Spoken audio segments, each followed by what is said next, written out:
ఈ Nipah virus infection 10 మందికి వచ్చిందంటే 5 చనిపోతారండి. హాయ్ అండి, ఈ వీడియోలో నిపా వైరస్ ఇన్ఫెక్షన్ గురించి చెప్తాను. దయచేసి ఈ వీడియోని సేవ్ చేసుకోండి, అందరికీ షేర్ చేయండి. అసలు కోవిడ్ లాగా ఒక పెద్ద పాండమిక్ రాబోతుందా అని ఎవరికైనా డౌట్ ఉంటే గనక ఈ వీడియో చివరి దాకా చూస్తే మీకు ఆ డౌట్స్ అన్ని క్లియర్ అవుతాయి. ఫస్ట్ ఏంటంటే, ఈ నిపా వైరస్ అనే ఇన్ఫెక్షన్ యొక్క సిమ్టమ్స్ ఏంటి? నార్మల్ గా ప్రతి వైరల్ ఇన్ఫెక్షన్ లో వచ్చేలాగే fever, body pains, sore throat, running nose ఇలా సిమ్టమ్స్ స్టార్ట్ అయ్యి తర్వాత న్యూరలాజికల్ సిమ్టమ్స్ వస్తాయి. అంటే బ్రెయిన్ కి సంబంధించిన సిమ్టమ్స్, అంటే కన్ఫ్యూజన్ లో వెళ్ళిపోతారు అనమాట. అంటే పిచ్చి పిచ్చిగా మాట్లాడటం, ఫిట్స్ రావడం, కోమాలోకి వెళ్ళిపోవడం. సో ఈ Nipah virus infection most important, ఊపిరితిత్తుల్ని బ్రెయిన్ ని ఎఫెక్ట్ చేసి లేట్ స్టేజెస్ లో ప్రాణం పోద్ది అనమాట. అసలు ఈ నిపా వైరస్ ఎలా స్ప్రెడ్ అవుతుందండి? మెయిన్ గా బ్యాట్స్ ద్వారా.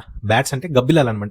ఈ గబ్బిలాలు ఏం చేస్తాయంటే, మామూలుగా చెట్ల మీద ఉన్న ఫ్రూట్స్ పళ్ళని కొరికి సగం తినేసి వదిలేస్తా ఉంటాయి. సో మనం ఏంటి, చిలక కొట్టిన జాంకాయ, చిలక కొట్టిన మామిడికాయ అని చెప్పేసి మనం తిన్నప్పుడు ఏంటంటే, అది చిలక కొట్టిందో గబ్బిలం కొట్టిందో ఎవరికి తెలియదు. సో అది కొట్టినప్పుడు ఆ బ్యాట్ యొక్క సలైవ ఆ జాంకాయలోకో లేకపోతే ఆ ఫ్రూట్ లోకో రిలీజ్ అవుద్ది. కొన్నిసార్లు బ్యాట్ యొక్క యూరిన్ కూడా మిక్స్ అవుద్ది అనమాట. సో ఆ ఫ్రూట్స్ గనక మనం తింటే మనకి ఆ నిపా వైరస్ అనేది వస్తుంది అనమాట. సో కొన్ని చోట్ల ఏంటంటే పందులకు వస్తుంది ఇన్ఫెక్షన్. వాటిని ఇంటర్మీడియట్ హోస్ట్స్ అంటారు. ఏంటంటే సపోజ్ ఇలా ఇన్ఫెక్ట్ అయిన ఫ్రూట్స్ అన్ని వాళ్ళు తెలియక పందులకి వేస్తారు. సో ఆ పందులన్నీ తినేయడం వల్ల పందులకు వచ్చి ఒక పంది నుంచి ఇంకో పందికి కూడా స్ప్రెడ్ అవుతుంది. సపోజ్ ఇదివరకు కోవిడ్ ఇన్ఫెక్షన్ ఉంది. సో కోవిడ్ ఇన్ఫెక్షన్ ఒకరి నుంచి ఒకరికి స్ప్రెడ్ అయ్యేటట్టుగా నిపా వైరస్ కూడా స్ప్రెడ్ అవుతుంది. ఇక్కడే అందరికి డౌట్ వస్తుంది, సార్ మరి ఇప్పుడు ఒక పెద్ద పాండమిక్ రాబోతుందా, మళ్ళీ దేశం మొత్తం లాక్డౌన్ లోకి వెళ్ళిపోబోతుందా అంటే, ఈ నిపా వైరస్ అనేది కోవిడ్ అంత భయంకరంగా స్ప్రెడ్ అవ్వదు. సింపుల్ గా చెప్పాలంటే, సపోజ్ ఒక కోవిడ్ ఇన్ఫెక్షన్ 10 మందికి ఉందనుకోండి, ఆ 10 మంది ఒక్కొక్కళ్ళు 5 6 చొప్పున ఒక 50 60 మందికి స్ప్రెడ్ చేయగలుగుతారు. కానీ ఈ నిపా వైరస్ ఇన్ఫెక్షన్ లో R0 వాల్యూ 0.3 to 0.5% ఉండటం వల్ల 10 మంది ఇన్ఫెక్షన్ ఉన్నా సరే వాళ్ళు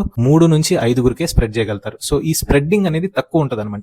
సో ఎలా స్ప్రెడ్ అవుతుంది? మనిషి నుంచి మనిషికి స్ప్రెడ్ అవుతుంది అంటే, మరి కోవిడ్ లాగా ఒక్కసారి తుమ్మితే అందరికి స్ప్రెడ్ అయ్యేటట్టుగా ఉండదండి. సో ఆ నిపా వైరస్ ఇన్ఫెక్షన్ లో ఉన్న వాళ్ళతో బాగా మనం మింగిల్ అయితే వాళ్ళ యొక్క బాడీలీ ఫ్లూయిడ్స్ అంటారు, అంటే వాళ్ళు బాగా సలైవా అంతా మన మీద పడడం గానీ, యూరిన్ కంటామినేట్ అవడం గానీ, సో అట్లాంటి క్లోజ్ కాంటాక్ట్ వల్ల స్ప్రెడ్ అవుతుంది. కానీ జస్ట్ క్యాజువల్ గా సపోజ్ బస్సులో ఒకటి తుమ్మాడు అనుకోండి, అందరికి కోవిడ్ వచ్చే ఛాన్స్ ఉంది. కానీ నిపా వైరస్ అలా కాదు.